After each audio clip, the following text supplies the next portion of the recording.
और करते हैं फर्स्ट क्वेश्चन को। भारत के अतिरिक्त किस देश की राजधानी का नाम दिल्ली है? Apart from India the name of the capital of which country is Delhi? तो आपको बता दूं कि पूर्वी तिमोर जो है, ईस्ट तिमोर, इसकी राजधानी का नाम दिल्ली है। और कहीं ना कहीं ये समवेयर वैसे प्रोनाउंस होता है जैसे हमारी दिल्ली है, जिसे हम दिल्ली बोलते हैं, तो उस तरीके से ये प्रोनाउंस करते हैं हम। तो इसलिए जो भारत के अतिरिक्त देश है वो पूर्वी तिमोर है, जिसके राजधानी का नाम दिल्ली है। आगे बात करते हैं दूसरा क्वेश्चन। भारत में अंग्रेजी साम्राज्य की स्थापना का श्रेय किसे जाता है, किसे दिया जाता है? Who is credited with the establishment of the British Empire in India?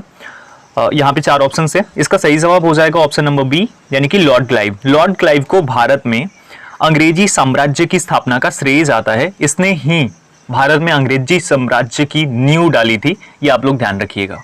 आप लोग कमेंट करके जरूर बताना कौन सी लड़ाई थी जिसके बाद नींव पड़ गई थी भारत में अंग्रेजी साम्राज्य की। आगे बढ़ते हैं क्वेश्चन नंबर 3। विश्व का सबसे ऊंचा जलप्रपात किस देश में स्थित है? In which country is the world's highest waterfall located? इसका सही जवाब ऑप्शन नंबर बी हो जाएगा। वेनेजुएला में जो है ये सबसे ऊंचा जलप्रपात है, और इसके जो ये सबसे ऊंचा वर्ल्ड का है, और इसका जो नाम है वो एंजल जलप्रपात है। क्या नाम है? एंजल जलप्रपात के नाम से ये जाना जाता है, और ये वेनेजुएला में है। आपको बता दूं आगे बढ़ने से पहले कि जो भी क्वेश्चंस इसमें मैं कराऊंगा वो ऑलमोस्ट प्रीवियस ईयर एग्जाम्स में पूछे जा। आगे बढ़ते हैं। बांग्लादेश कब एक स्वतंत्र देश बना? When did Bangladesh become an independent country? इसका सही जवाब ऑप्शन डी हो जाएगा हमारा, यानी 1971 1971 में बांग्लादेश जो है वो एक स्वतंत्र देश बना। ठीक है, उस टाइम पे हमारी और पाकिस्तान की लड़ाई भी हुई थी। ठीक है, जिस टाइम पे हमारे यहाँ सेकेंड टाइम इमरजेंसी लगाई गई थी। याद रखोगे आप लोग, फर्स्ट टाइम इमरजेंसी कब लगाई गई थी? 1962 में, चाइना से जब वॉर हुई थी हमारी। और थर्ड टाइम कब लगाई गई थी? 1975 में। वो गृह युद्ध की समस्या या गृह अशांति थी, तो उस टाइम पे इंदिरा गांधी ने लगाई थी। आगे बढ़ते हैं क्वेश्चन नंबर 5। अफ्रीका महाद्वीप का क्षेत्रफल में सबसे बड़ा देश कौन सा है? तो अफ्रीका महाद्वीप का जो सबसे बड़ा देश है क्षेत्रफल में, वो अल्जीरिया है। और इसके साथ साथ एक और क्वेश्चन आपको मैं ऐड करके दे देता हूं कि मिस्र जो है ना, ये अफ्रीका महाद्वीप का ही एक देश है, और इसे जो है ये नील नदी की देन के नाम से जाना जाता है। ठीक है, मिस्र इज यानी Egypt is known as the gift of Nile river. Okay, चलिए क्वेश्चन नंबर 6। टिहरी बांध किस राज्य में स्थित है? Tehri dam is located in which of the following states? सही जवाब ऑप्शन सी हो जाएगा, यानी उत्तराखंड में टिहरी बांध स्थित है। Question number 7। राज्यसभा के सदस्य का कार्यकाल कितने वर्ष का होता है? तो जो राज्यसभा के सदस्य होते हैं उनका कार्यकाल 6 वर्षों का होता है। लोकसभा के सदस्य 5 वर्ष का कार्यकाल करते हैं। और राज्यसभा के सदस्यों के बारे में एक और फैक्ट है कि प्रत्येक 2 वर्ष में 1/3 मेंबर्स जो राज्यसभा के होते हैं वो रिटायर हो जाते हैं। तो ये ध्यान रखना, राज्यसभा एक स्थायी सदन है। वियना किस देश की राजधानी का नाम है? Vienna is the name of the capital of which country? इसका सही जवाब हो जाएगा ऑप्शन नंबर ए, यानी ऑस्ट्रिया की जो कैपिटल है उसे वियना बोला जाता है। Okay, next question, question number 9। Victoria प्रपात किस नदी पर अवस्थित है? On which river is Victoria falls located? Niger पे, कांगो पे, जाम्बेजी पे और नील पे? किस नदी पर विक्टोरिया प्रपात स्थित है? इसका सही जवाब हो जाएगा ऑप्शन सी, यानी जाम्बेजी नदी पे विक्टोरिया प्रपात अवस्थित है। Question number 10। अभिनव बिंद्रा ने ओलंपिक्स खेलों में किस खेल में स्वर्ण पदक जीता? In which sport did Abhinav Bindra win a gold medal in the Olympics? इसका सही जवाब होगा ऑप्शन ए, यानी कि निशानेबाजी बोले तो शूटिंग में, शूटिंग चैंपियनशिप में, शूटिंग में इन्होंने जीता था स्वर्ण पदक। ठीक है, आगे बढ़ते हैं क्वेश्चन नंबर 11। भारत में सबसे अधिक समय तक प्रधानमंत्री पद पर रहने वाले व्यक्ति कौन है? तो इसका सही जवाब ऑप्शन डी हो जाएगा, यानी जवाहरलाल नेहरू जी जो हैं ये सबसे अधिक समय तक हमारे देश में प्रधानमंत्री पद पर रहने वाले व्यक्ति हैं। ओके, अगला सवाल, क्वेश्चन नंबर 12। प्रसिद्ध दांडी मार्च कहां से आरंभ की गई? Where was the famous Dandi march started from? तो ये जो है ये अहमदाबाद से स्टार्ट हुई थी दांडी मार्च। आप लोग याद रखिएगा, अहमदाबाद से साबरमती आश्रम से ये शुरू हुई थी, और ये दांडी मार्च शुरू हुई थी 12 मार्च को। 12 मार्च को शुरू हुई थी, 12 मार्च 1930 को। याद रखेंगे आप लोग। अगला सवाल, क्वेश्चन नंबर 13। अर्थशास्त्र के रचयिता कौन है? Who is the author of economics? इसका सही जवाब होगा ऑप्शन ए, यानी कि चाणक्य। चाणक्य, जिन्हें कौटिल्य के नाम से भी जाना जाता है, विष्णुगुप्त के नाम से भी जाना जाता है, ये अर्थशास्त्र के रचयिता हैं। ओके, अगला सवाल, क्वेश्चन नंबर 14। ड्यूस शब्द किस खेल से संबंधित है? The word deuce is related to which sport? Tennis, hockey, cricket and golf. क्या हो जाएगा इसका सही जवाब? इसका सही जवाब हो जाएगा हमारा ऑप्शन नंबर ए, यानी कि टेनिस। टेनिस से संबंधित है ड्यूस वर्ड। ओके, अगला सवाल, क्वेश्चन नंबर 15, भारत के प्रथम वायुसेना अध्यक्ष कौन थे? Who was the first air force chief of India? वो हमारे सुब्रतो मुखर्जी हैं। Subroto Mukherjee was the first air force chief और air chief marshal of India, या तो याद रखिएगा। और अभी वर्तमान में वी आर चौधरी हैं। वी आर चौधरी सर अभी वर्तमान में है वायुसेना अध्यक्ष। ओके, आगे बढ़ने से पहले बोलूंगा, वीडियो आपको अच्छी लग रही होगी, मुझे पूरी उम्मीद है, तो वीडियो को शेयर और लाइक जरूर कर देना। एक लाइक एक शेयर बहुत मैटर करती है मेरे लिए, इससे मोटिवेशन आता है। आगे बढ़ते हैं। 2022 के राष्ट्रमंडल खेल कहाँ आयोजित होंगे? Where will the 2022 Commonwealth games be held? Sydney, Birmingham, New Delhi and Durban. इसका सही जवाब क्या हो जाएगा? 16 नंबर का सही जवाब हो जाएगा ऑप्शन नंबर बी, बर्मिंघम में जो है राष्ट्रमंडल खेल आयोजित किए जाएंगे। ठीक है, पहली बार कनाडा के हैमिल्टन में ये आयोजित किए गए थे और वो हुआ था 1930 में, 1930 में। ओके, क्वेश्चन नंबर 17, भारत के मुख्य न्यायाधीश की नियुक्ति कौन करता है? Who appoints the chief justice in India? राष्ट्रपति, उपराष्ट्रपति, प्रधानमंत्री और राष्ट्रीय सुरक्षा सलाहकार। इसका सही जवाब ऑप्शन ए हो जाएगा प्रेसिडेंट। राष्ट्रपति जो होते हैं हमारे देश के, वो ही डिसाइड करते हैं और वही नियुक्ति करते हैं किसकी? मुख्य न्यायाधीश की। क्वेश्चन नंबर 18, मानव अधिकार दिवस कौन से दिन मनाया जाता है? Human rights day is celebrated on which date? 13 फरवरी, 5 जून, 10 दिसंबर और 15 जनवरी। इसका सही जवाब होगा 10 दिसंबर को प्रत्येक वर्ष मानव अधिकार दिवस के रूप में मनाया जाता है।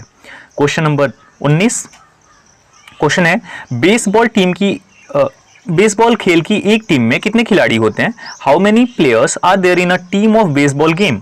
8, 9, 6 एंड 7। इसका सही जवाब हो जाएगा ऑप्शन बी, एक साइड में 9 प्लेयर्स होते हैं। जैसे क्रिकेट में 11 होते हैं, फुटबॉल में 11 होते हैं, उस प्रकार से ही बेसबॉल में जो है वो 9 प्लेयर्स होते हैं। Okay, next question, India wins freedom नामक किताब के लेखक कौन थे? Who was the author of the book India wins freedom? Maulana Abul Kalam Azad, Jawaharlal Nehru, doctor Rajendra Prasad और सरदार वल्लभ भाई पटेल। सही जवाब इसका हो जाएगा ऑप्शन नंबर ए, यानी कि मौलाना अबुल कलाम आजाद।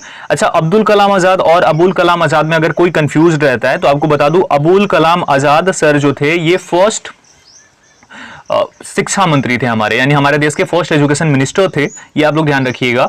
और अब्दुल कलाम आजाद सर को तो आप जानते ही हो, मिसाइल मैन ऑफ इंडिया। तो ये दोनों डिफरेंट लोग हैं, डिफरेंट पर्सनैलिटीज हैं। आजाद सर के बारे में और भी फैक्ट्स मैं आपको बता देता हूं। इनकी पुस्तक का नाम आप याद रखना, इंडिया विंस फ्रीडम है। इनके बारे में और जो फैक्ट्स हैं वो आपके साथ ये रहा कि शिक्षा दिवस हमारे यहाँ मनाया जाता है, वो 11 नवंबर को सेलिब्रेट किया जाता है और ये 11 नवंबर इनका बर्थडे होता है, तो इनके बर्थडे पे शिक्षा दिवस मनाया जाता है भारत में। ठीक है, ये भारतीय राष्ट्रीय कांग्रेस के सबसे कम उम्र में अध्यक्ष बनने वाले व्यक्ति भी हैं, जो आईएनसी है, इंडियन नेशनल कांग्रेस, जिसकी स्थापना 28 दिसंबर 1885 को हुई थी। ठीक है, लाइव क्लास लूंगा तो और चीजें एक्सप्लेन कर पाऊंगा मैं आप लोगों के साथ, लेकिन फिलहाल आगे बढ़ते हैं और नेक्स्ट क्वेश्चन देखेंगे। लेकिन एक छोटी सी अपडेट है, उसके बाद Agniveer army GD general duty के लिए जिन भी कैंडिडेट्स का एग्जाम है उनके लिए टेस्ट सीरीज लेकर आ गई है रक्षक ऐप। ये बेस्ट टेस्ट सीरीज आपके लिए आ गई है। यहां पर अगर आप ये टेस्ट सीरीज लगा लेते हो तो आपकी एग्जाम की प्रिपरेशन 110% हो जाएगी, आप इजीली क्रैक कर पाएंगे अपने एग्जाम को। लेकिन उसके लिए आपको लगाना कैसे है? डिस्क्रिप्शन में लिंक है रक्षक ऐप का, उसे इंस्टॉल कीजिए, वहां अपने आप को रजिस्टर्ड कीजिए और उसके बाद आप इस टेस्ट सीरीज को लगा सकते हैं। सबसे पहले डेमो टेस्ट सीरीज दी गई है, उसे फ्री में लगाइए आप। अगर आपको लगता है कि इसका लेवल बहुत अच्छा है, इसे लगाने के बाद आप अच्छा कर सकते हैं, तभी आप इस टेस्ट सीरीज को परचेस कीजिए। इसकी ओरिजिनल प्राइस 399 रुपए है, लेकिन अगर आप मेरा कोड ABStudy50 यूज करेंगे तो आपको 50% का डिस्काउंट मिलेगा और सिर्फ 200 रुपए में आपको ये टेस्ट सीरीज मिल जाएगी। डिस्क्रिप्शन में लिंक है, जाइए लगाइए। मेरी गारंटी है बहुत ही बेस्ट लेवल का क्वेश्चन और लेवल तैयार किया गया है। वर्तमान में भारत के रेल मंत्री कौन है? Who is the railway minister of India at present? Piyush Goyal, Dharmendra Pradhan, Amit Shah और अश्वनी वैष्णव। इसका सही जवाब ऑप्शन डी होगा। अश्वनी वैष्णव जो है ये वर्तमान में रेल मंत्री हैं भारत के। और नेक्स्ट क्वेश्चन, असम के मुख्यमंत्री कौन है? असम के मुख्यमंत्री अभी जो है Hemant Biswa Sharma. Hemant Biswa Sharma is the chief minister of Assam, ये आप लोग याद रखिएगा। क्वेश्चन नंबर 23, एटीएम का पूरा रूप क्या होता है? What is the full form of ATM? Any time money, automatic teller machine, automated teller machine और ऑल टाइम मनी। इसका सही जवाब जो हो जाएगा क्वेश्चन नंबर 23 का वो होगा ऑप्शन सी, यानी ऑटोमेटेड टेलर मशीन। ये जो है ये एटीएम का फुल फॉर्म होता है। Next question, question number 24, ISRO का पूर्ण रूप क्या है? What is the full form of ISRO? यहाँ पे ऑप्शंस आपके सामने हैं, मैं सिंपली आंसर आपको बता देता हूँ। इसका सही जवाब हो जाएगा ऑप्शन नंबर डी, यानी इंडियन स्पेस रिसर्च ऑर्गेनाइजेशन। आई से इंडियन, एस से स्पेस, आर से रिसर्च और ओ से ऑर्गेनाइजेशन। इसको शॉर्ट में बोलेंगे तो इसरो। इसरो की स्थापना कब हुई थी? 15 अगस्त को हुई थी, 15 अगस्त और 1969 को इसकी स्थापना की गई थी इसरो की। और इसका मुख्यालय बेंगलुरु में है। और इसके बारे में एक और फैक्ट है, आप लोग ध्यान रखिएगा कि जो इसरो है, इसरो के वर्तमान चीफ एस सोमनाथ हैं, ये आप लोग याद रखिएगा। इससे पहले के सिवान सर थे, ठीक है। चलिए, के सिवान सर को रॉकेट मैन ऑफ इंडिया के नाम से भी जाना जाता है, ये भी एक फैक्ट याद रखिएगा। यहाँ पे 25 नंबर क्वेश्चन है, एशियाई फुटबॉल कप टूर्नामेंट 2023 का आयोजन कहाँ किया जाएगा? कतर, संयुक्त अरब अमीरात, जापान और चाइना। क्वेश्चन नंबर 25 का सही जवाब हो जाएगा ऑप्शन नंबर डी, यानी चाइना, याद रखना। क्वेश्चन नंबर 26, एलोरा की गुफाओं का निर्माण किसने कराया था? Who built the Ellora caves? पल्लवों ने, चोलों ने, राष्ट्रकूटों ने और पालों ने। सही जवाब ऑप्शन सी हो जाएगा, यानी राष्ट्रकूट वंश जो है, राजवंश, उनके राजाओं ने एलोरा गुफाओं का निर्माण कराया था। एलोरा जो है ये महाराष्ट्र में लोकेट करती हैं। 27, प्रथम बार राष्ट्रपति शासन किस राज्य में लागू करा गया था? तो फर्स्ट टाइम जो राष्ट्रपति शासन था वो पंजाब में लागू किया गया था। कहां पे? पंजाब में लागू किया गया था। पंजाब में सबसे ज्यादा टाइम तक राष्ट्रपति शासन भी रहा है, ये भी आप लोग ध्यान रखिएगा, ठीक है। आप लोगों से एक सवाल है कि सबसे ज्यादा बार किस राज्य में राष्ट्रपति शासन लागू किया गया है? ये आप कमेंट सेक्शन में कमेंट करके बताएंगे मुझे। आगे बढ़ते हैं, नाटो का मुख्यालय कहाँ है? Where is the headquarter of NATO? इसका सही जवाब ऑप्शन सी हो जाएगा, ब्रजिल्स में है, ब्रजिल्स बेल्जियम, यहाँ पे ये नाटो का मुख्यालय अवस्थित है। क्वेश्चन नंबर 29, दद्दा के नाम से किसे जाना जाता है? Who is known as Dadda? Major Dhyan Chand, Sourav Ganguly, Kapil Dev और उधम सिंह। मैं श्योरिटी के साथ बोल सकता हूं कि आपने इसका आंसर सोचा होगा, बहुत सारे लोग ऐसे होंगे, सौरभ गांगुली। लेकिन आपको बता दूं कि सौरभ गांगुली नहीं, मेजर ध्यानचंद जी जो हैं इनको दद्दा के नाम से जाना जाता है। और मेजर ध्यानचंद हॉकी के जादूगर भी इन्हें बोला जाता है। इनकी पुस्तक का नाम है गोल, ठीक है, तो ये भी आप लोग याद रखिएगा। और सौरभ गांगुली को दादा बोला जाता है, ओके। चलिए 30 नंबर क्वेश्चन, एक राष्ट्रीय नेता जिसका जन्मदिन 11 नवंबर को राष्ट्रीय शिक्षा दिवस के रूप में मनाया जाता है वो कौन है? Who is a national leader whose birthday on 11th November is celebrated as national education day? तो ये अभी मैंने थोड़ी देर पहले बताया था, जेबी कृपलानी, मौलाना अबुल कलाम आजाद, रविंद्रनाथ टैगोर, सरोजिनी नायडू। इसका सही जवाब ऑप्शन भी होगा, मौलाना अबुल कलाम आजाद। शिक्षा दिवस इसलिए मनाया जाता है क्योंकि ये भारत के, स्वतंत्र भारत के फर्स्ट शिक्षा मंत्री थे, इसलिए। और रविंद्रनाथ टैगोर, गुरुदेव के नाम से इन्हें जाना जाता है, ठीक है। जेबी कृपलानी कौन थे? जेबी कृपलानी सुचिता कृपलानी के पति थे। सुचिता कृपलानी कौन थी? वो भारत की पहली महिला मुख्यमंत्री थी, उत्तर प्रदेश की मुख्यमंत्री बनी थी। और ये जेबी कृपलानी जो हैं, ये जब भारत स्वतंत्र हुआ था उस समय कांग्रेस के, भारतीय राष्ट्रीय कांग्रेस के अध्यक्ष थे। और सरोजिनी नायडू भारत कोकिला के नाम से जानी जाती हैं। महात्मा गांधी ने भारत कोकिला की उपाधि दी है। और ये असहयोग, सॉरी, ये जो है ये सब इन्हें अवज्ञा आंदोलन में महात्मा गांधी के साथ शामिल हुई थी। और ये भारत की पहली महिला राज्यपाल भी हैं, उत्तर प्रदेश की ही बनी थी। आगे बढ़ते हैं, क्वेश्चन नंबर 31, नागार्जुन सागर परियोजना का निर्माण किस नदी पर किया गया है?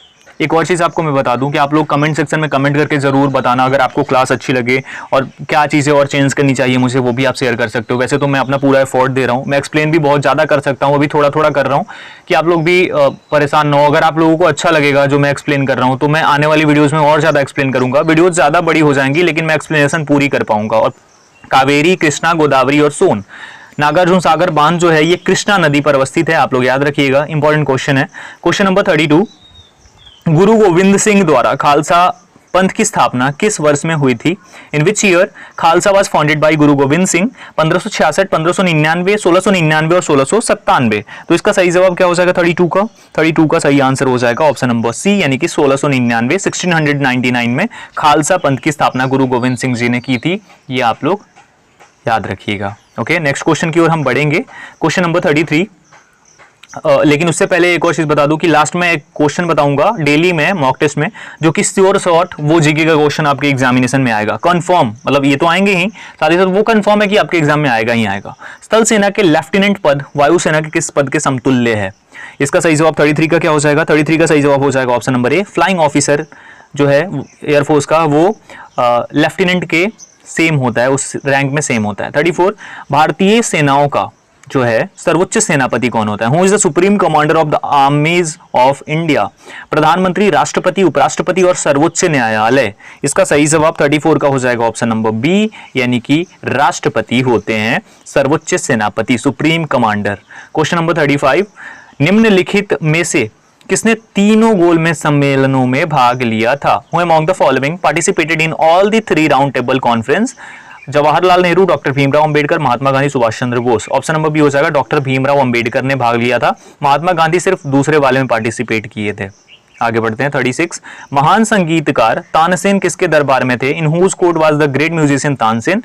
इसका सही जवाब हो जाएगा ऑप्शन ए, यानी अकबर के दरबार में ही तानसेन थे, और अकबर के जो 9 रत्न थे उनमें से एक तानसेन जी भी थे। क्वेश्चन नंबर 37, हाफ गर्लफ्रेंड नामक पुस्तक के लेखक कौन है? Who is the author of the book Half Girlfriend? Chetan Bhagat, Vikram Bhatt, Salman Rushdie and Taslima Nasreen. इसका सही जवाब ऑप्शन ए हो जाएगा, Chetan Bhagat is the author of the book Half Girlfriend. एक मूवी भी आ चुकी है हाफ गर्लफ्रेंड के नाम से।